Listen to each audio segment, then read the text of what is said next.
being smart. I need clear answers. I did. I need clear but I'm making answers. Listen, hold on. I need you to explain to me in plain context without taking it to the moon. I need you to explain to me. I didn't take it Is to an the moon. ambitious woman a problem? You say yes, right? These are the men that be thinking they so smart and the women are emotional and the men are logical. This is literally an emotion-based discussion. What he is having. Does marriage close the racial wealth gap for Black Americans?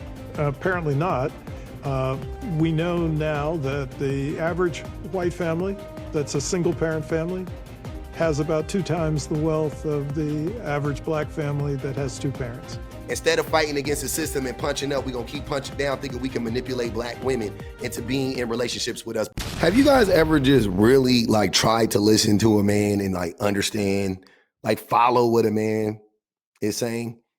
And I don't mean about sports or, things that men, are passionate about or they actually know about or that they care about, because they can explain themselves fairly well. Or we can explain ourselves fairly well when it comes to things that we're passionate about. But have you really sat up and just tried to have a deep conversation with the man and really try to connect with him and hear his side of the story and hear him out as it pertains to relationships and how men and women interact with one another? Have you really, really tried to do that? I mean, I do it for a living, so I'm asking y'all, right? I'm asking men. I know women do this, but have you ever done that before with your homies, man? Have you really sat up and just listened to your homeboy talk about what he thinks about women? And have you really tried that? If you haven't, I suggest you try that. I suggest you sit up and listen to me and just talk about women. It don't be making sense. It does not be. It's jarring, to say the least. I need you to explain to me. I didn't take it to the moon. Ambitious.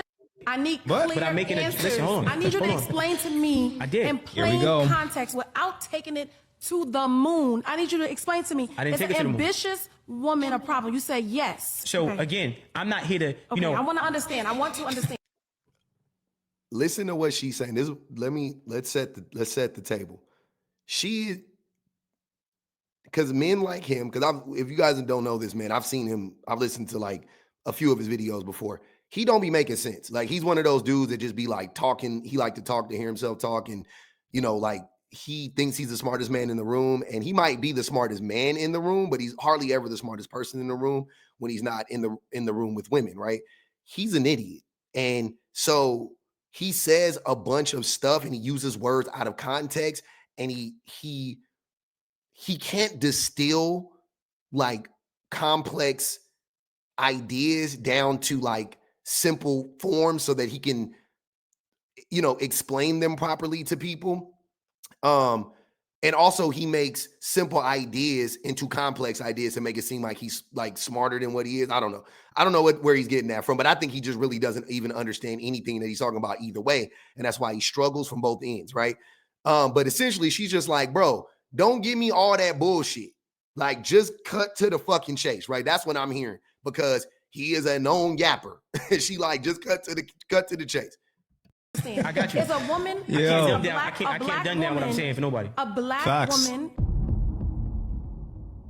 All right, guys, we got to talk about this fascinating story from this gentleman, okay? I believe his name is Smart. He's pretty much going to be articulating and giving some reason and understanding as to why, when it comes to the Black community, we are in the position that we're in, okay? He's going to be talking about some of the culture shift, the mindset shift that kind of contributed to what's happening, okay? Because when you look back, even, the 1950s or what have you, Black people, when I say Black people, Black woman and a Black man were getting married at a 90% clip, okay? We were getting married, having kids within marriage, okay? Not necessarily having kids out of wedlock. When you fast forward to today, roughly 70% of kids are being born out of wedlock, okay? So Black children. But you guys being obsessed with men and women being born in wedlock is hilarious to me. When Black men are the reason why, not the only reason, but Black men are the reason why. If I had to say it was one thing within the Black community, right? If I were to, not talk about systemic oppression, if I was to talk about that, because they're not talking about that, right? They're not acknowledging any of that. They want to find blame within the Black community, right? Okay, cool. So we're playing the blame game within the Black community. It is 90-10 why more black children aren't born in wedlock. It's 90-10. Why I'm sorry, it's 90-10 black men's fault why more children aren't born in wedlock, right? But they find all of these weird ass reasons to excuse, to get around that and try to blame women. And that's what this whole discussion is about to be about. There was some sort of cultural shift, okay, mindset shift that contributed to what's happening today. Okay, he's going to be talking about that. And this woman on the panel is going to be triggered because he's basically going to tell the truth as to what's happening out here. And she doesn't like that. But let's roll the clip. That women being as ambitious and business oriented and things like that now contributes to that destruction that you were speaking about? But that ambition was yeah. That's what he said. That's the first thing I heard. I'm like, yeah. But that ambition was inserted into her subconscious mind by the white man. That's why we bring it back to the Willie Lynch letters, right? We're gonna hyper-emasculate the woman, and then we're gonna emasculate the black man.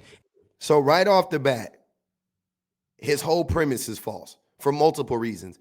A, as if black women aren't naturally ambitious, first and foremost. So white men made black women ambitious. For what reason? I have no fucking idea. I don't know why. Why would white supremacists want any group of black people to be ambitious?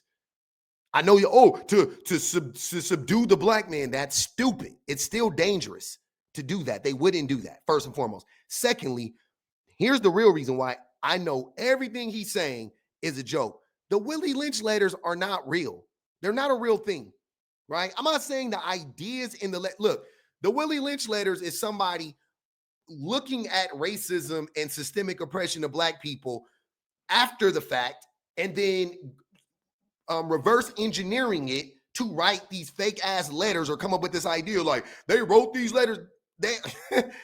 That's what the Willie Lynch letters were. There's no proof that they existed. There's no proof that they were a real thing. So as soon as you are that's like saying the Bible, like, you know what I'm saying? Working from the premise of the Bible. If I have to have faith in something, if I have to believe in something for us to have the conversation, then we're not having a conversation in good faith. No pun intended. If I have to have faith, then we're not having a conversation in good faith because I don't have faith that the Willie Lynch letters are real, right? And that was the agenda. So now I can't bear kids, right? So it's a problem? Listen what I'm saying. I'm not here to pass judgment. Only God can do that. It's a problem. I'm here to give information. No, this is what I'm saying.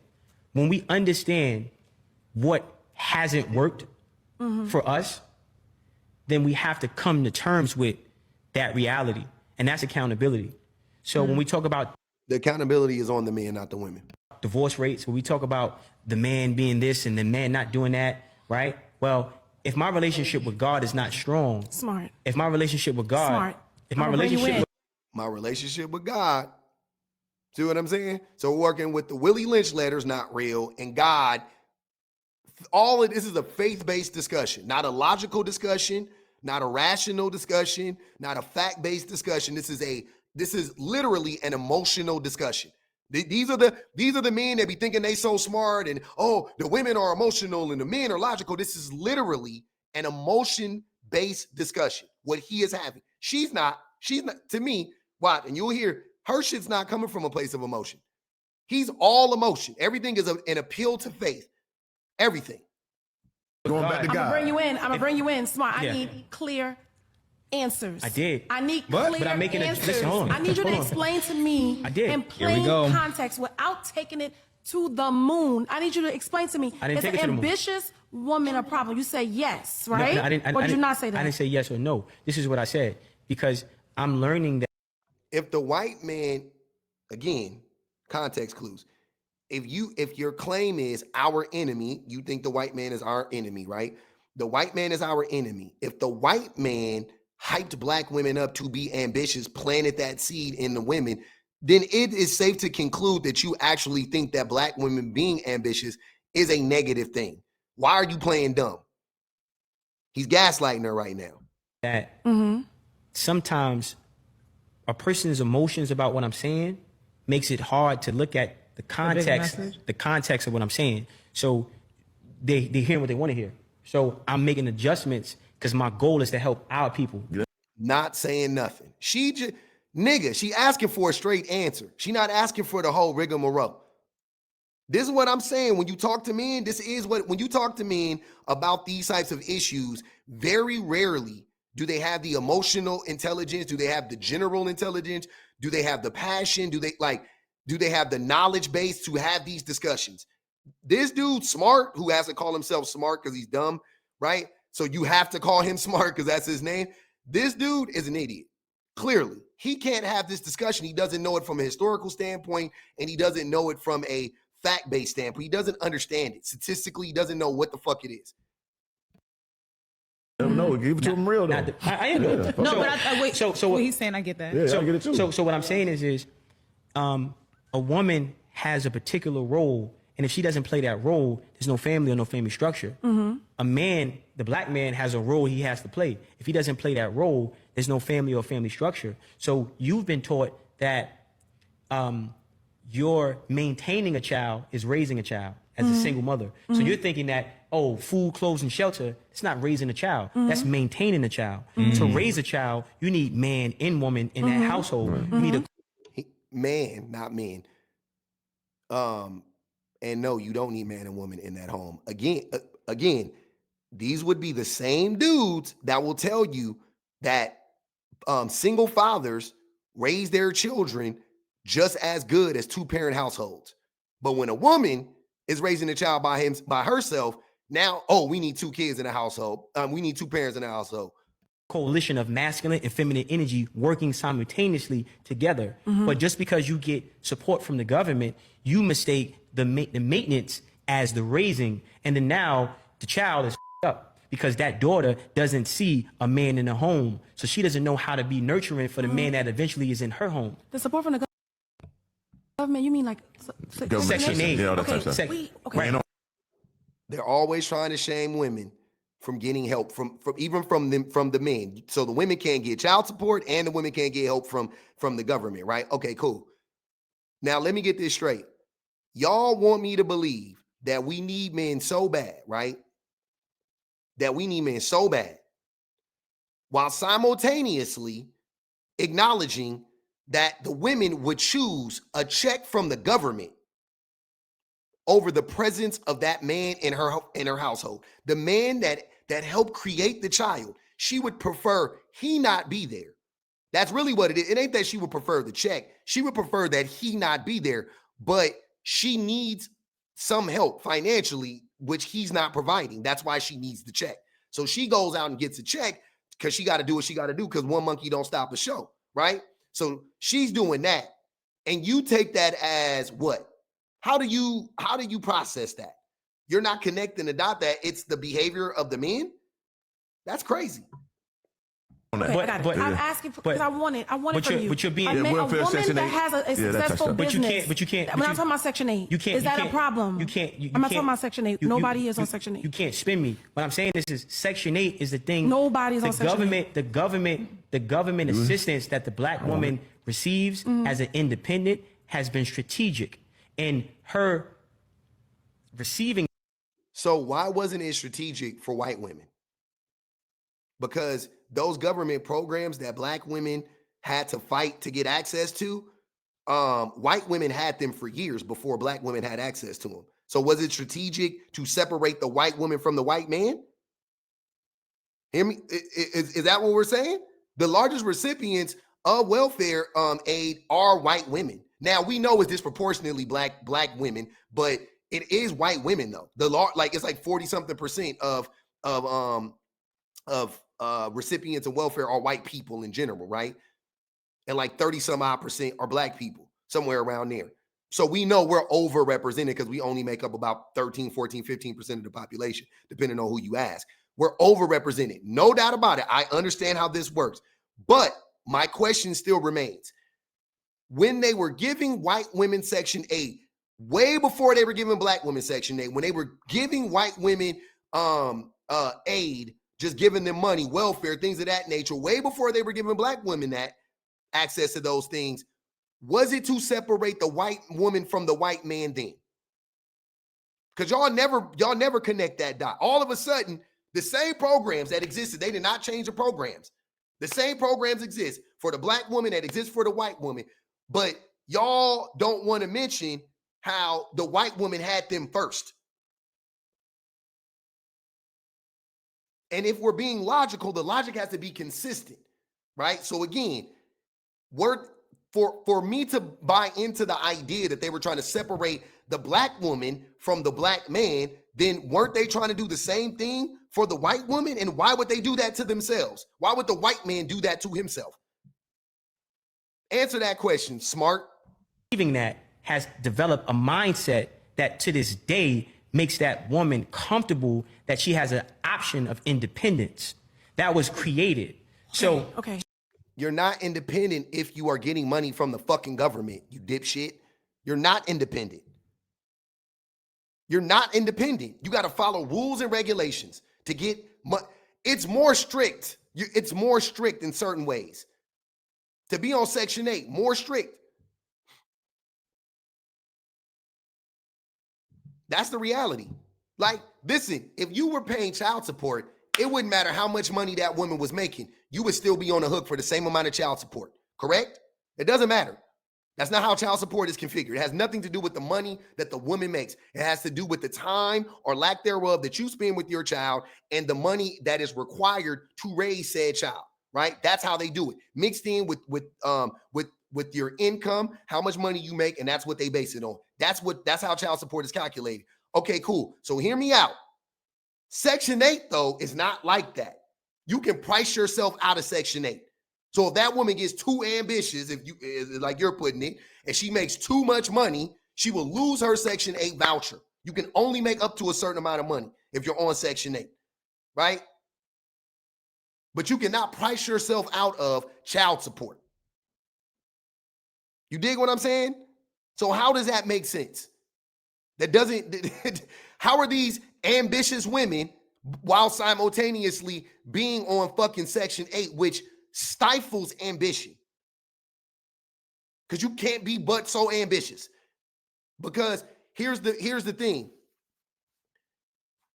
If you are one penny over, if Section 8 says, and I don't know the exact number, I'm just making up the number. Section 8 says you make $60,000 a year, and you have 2 children, you no longer qualify for Section 8. And I bet you it's lower than that.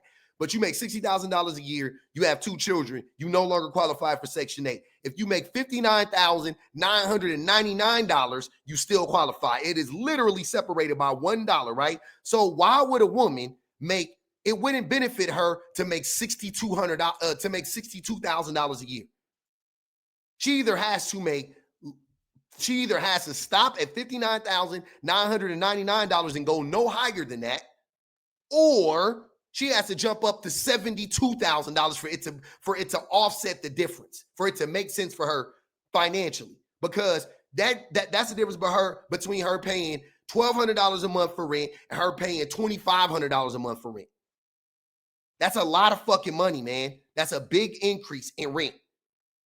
That's a huge jump. That's what I'm trying to tell you. So it stifles her ambition. I'm sorry. It stifles it, brother. It doesn't actually give her ambition. So okay. Again, I'm not here to, I want to understand. I want to understand. I got you. Is a woman, I can't dumb down what I'm saying for nobody. A black woman. Yeah. Because I think we might be talking about 2 separate things. You can't dumb it down because you don't understand it. It's because you're dumb. You can't dumb it down because you're dumb. That's why. If you can understand it, the better you understand a concept, the more simple you can explain it. When you say you can't dumb it down, that means you don't understand it. Just so you know.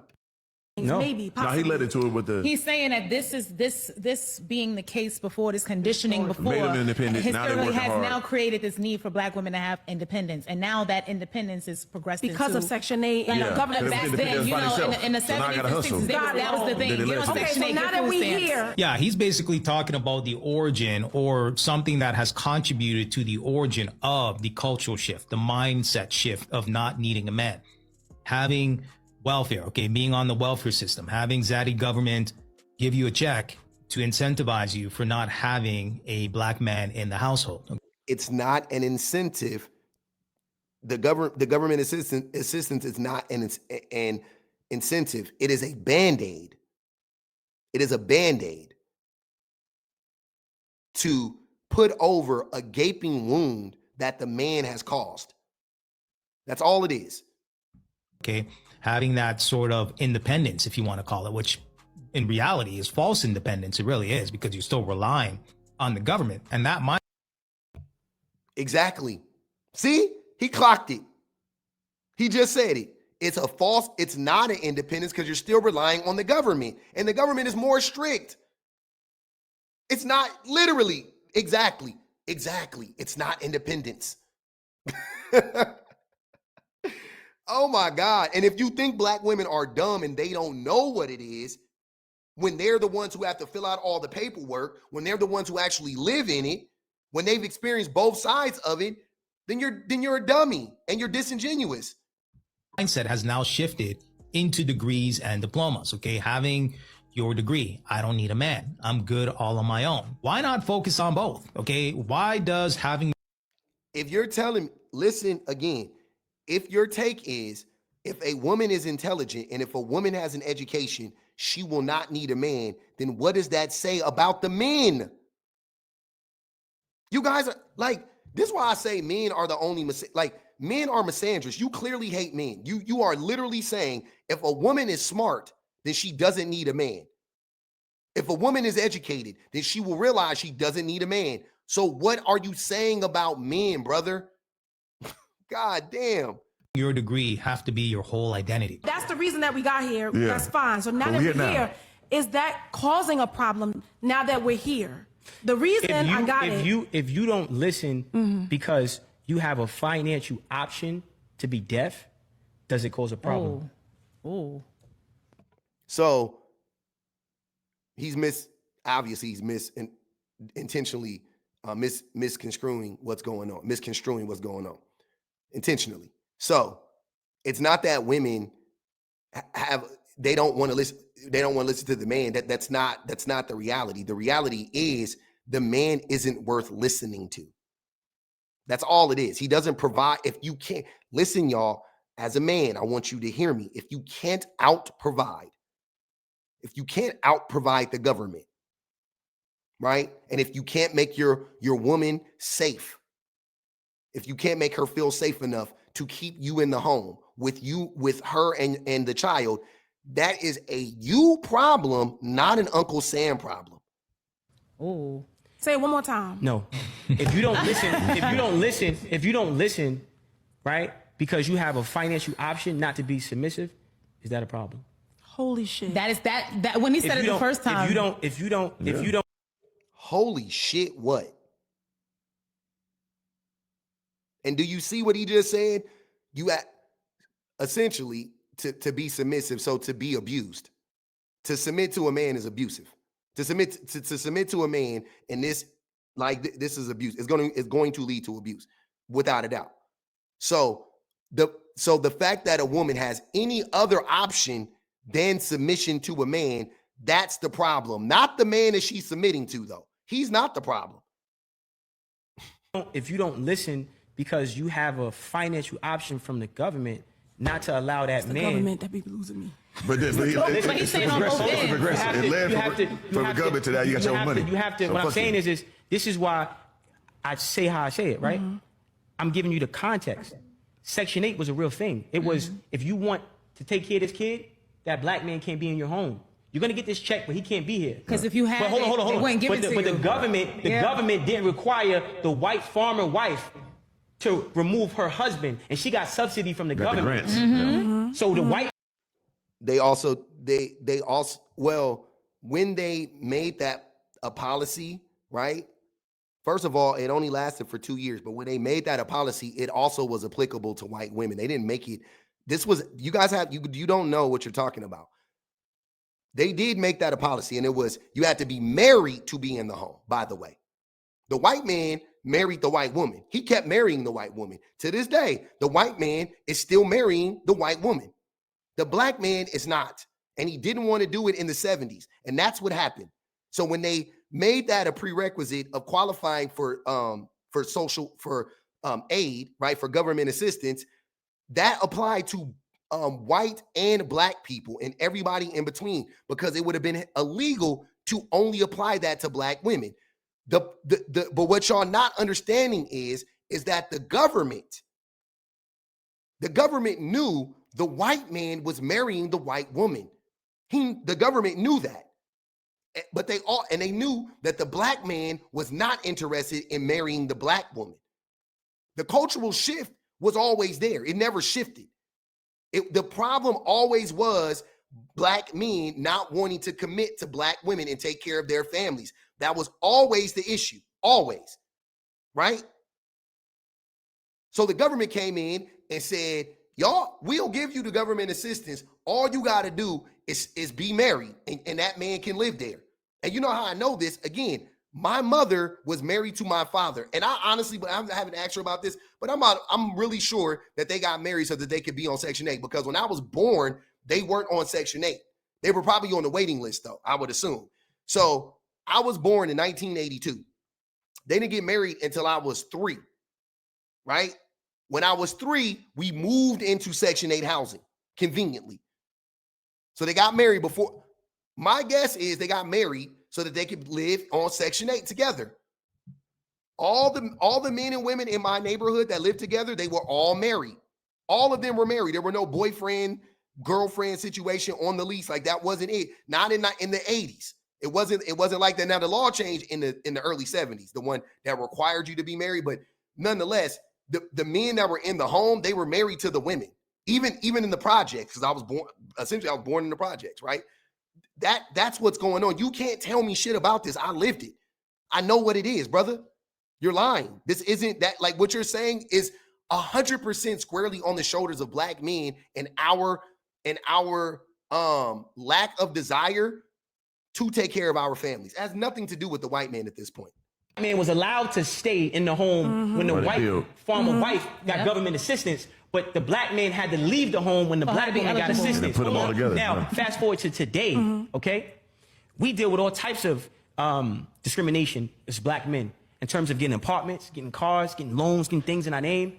It's way harder for a masculine, heterosexual black man to scale the corporate ladder than it is for a homosexual black man. That's true. That's not true. And now he's just talking shit. Now he's being homophobic. That's not true, and he's being homophobic. It's not true. White men don't like gay black men. Why? What? What are you talking? Is it easier for a gay white man to go to the top? No. The hell are you talking about? But yeah. To scale. And this is by design. So when we understand the strategy of the colonizer, the strategy of the oppressor, then we can defend against it. And that's why we can't defend against it, because niggas like you don't understand, right? I got something to share with y'all, though. I can't take this idiot anymore. I want y'all to listen to this. It is heartbreaking to a certain extent. It is, because you by the end of this, you will realize that there is no way for us to win in this system, right?